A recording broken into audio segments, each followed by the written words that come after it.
So how are y'all doing today? My name is Bernie Thompson, and today we're going to take a look at a 2015 Ram 1500 truck. The problem with this truck is a no start.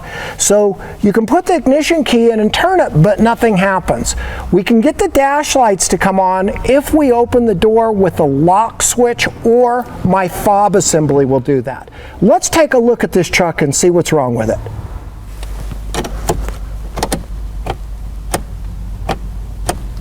First, we need to go ahead and connect to the car with a scan tool. We're going to use a factory Dodge tool. Now that we got the Dodge factory scan tool connected to the truck, the scan tool can't communicate with the vehicle. We have no VIN number and no communications with this scan tool. In order to diagnose this Dodge Ram 1500 truck, we're going to need an oscilloscope. The oscilloscope that we're going to use is the ATS ESCOPE ELITE. This scope is a very powerful scope that will allow us to view the waveforms on the comm buses so we can try to figure out where this problem is. In order to use the scope, you need a wiring diagram. So we're going to get our Mitchell wiring diagrams. And right here we can see that we have the ignition module. That's the key switch basically. And this is going to have a power ground and a comm line. Now the comm line is a K line. K lines work on 12 volts. So I'm going to have 12 volts and the modules are going to be pulling them to ground and releasing them in order to communicate. I am going to talk to this module back here. And it's the radio frequency hub module, and it says it's located on the back rear firewall behind the seat. Now this is going to be a much harder module to get to, so when I diagnose a car, I want to start with the quickest, easiest access. That's going to be the ignition module. So let's go ahead and get down to the ignition module.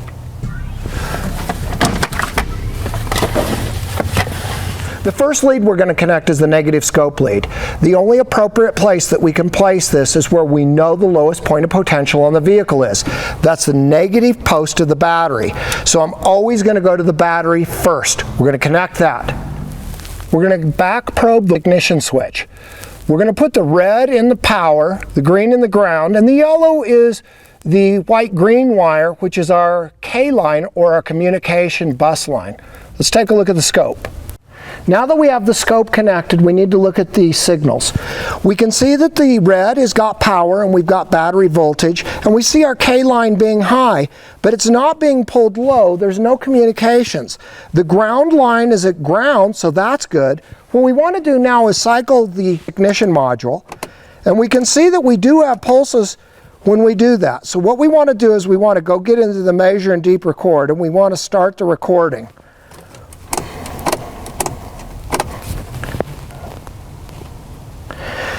Now we want to take the zoom window and we want to zoom in on these. Now we can see that we've got something happening here. We've got pulses, but this is just a pulse to ground.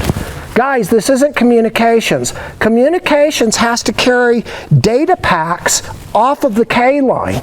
Something's wrong with this communication, and this is a single wire that goes to the wireless hub module in the back behind the seat. In order to know what's wrong with the car, we're going to have to pull the seat out of the vehicle and get access to the module off the rear wall. Let's do that. Now that we've removed the rear seat from this Ram 1500, we have access to the wireless hub module. Now we're going to need to be able to get into the connector so we can look and view these signals with the ESCOPE ELITE so we can find what the problem is. We've back probed the wireless hub module, and we've got the yellow and red in the high-speed CAN, and we've got the green on the K line. These are all communications that go to this module. Now let's go see what the scope shows us. Now when we hit the unlock or lock switch, we can see that we get the CAN, but we have no K line. What we want to do is come to measure and deep record. We want to deep record this, and we want to go in and we want to see what happens. So we're going to go ahead and stop it. We're going to take the zoom window and we're going to zoom in on this. Again, we can see no K line transmissions. I want to make a note on the CAN bus down here. Notice how the CAN bus is pulled low at about 1.8 volts. This should be at 2.5 up here. So we have a problem right away.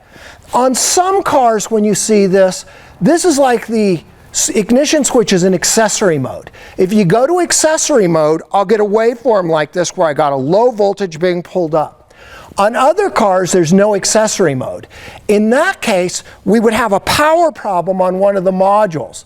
So what we want to do is we want to check the wireless hub module, and we want to see the powers and grounds and make sure they're good at this module at least. We're right here. But this usually is some type of a power problem.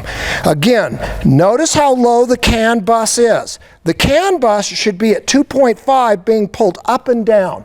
And this is CAN high. This is not what we see, and we have no K line at all. Let's go check the powers and grounds. We've backprobed the wireless hub module.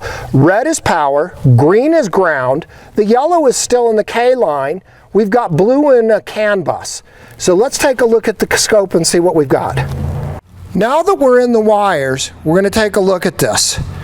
Notice that we have the K line in the yellow, and we don't have a signal. We want to go to the meter. Do you see the power? We've only got 2.9 volts to that module.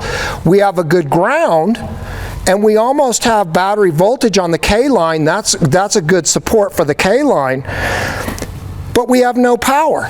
So this module has a voltage drop, and this voltage drop, the wiring comes from the ignition switch back to this module. So we have a problem between the ignition switch and the module. So what I want to do is connect a wire and bridge power externally for right now to see if we can fix this car. Then we're going to need to cut the wire and rewire that circuit so we don't have a problem again.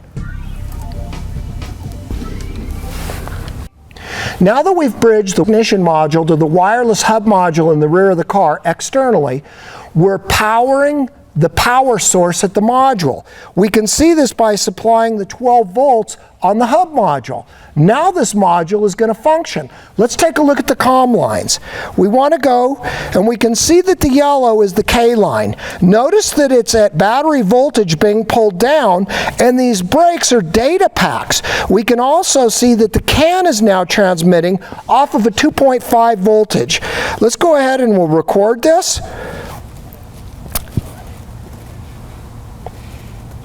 We want to zoom in. We can see each packet of data now from the K line, and I want you to note that the CAN line is at 2.5 volts now.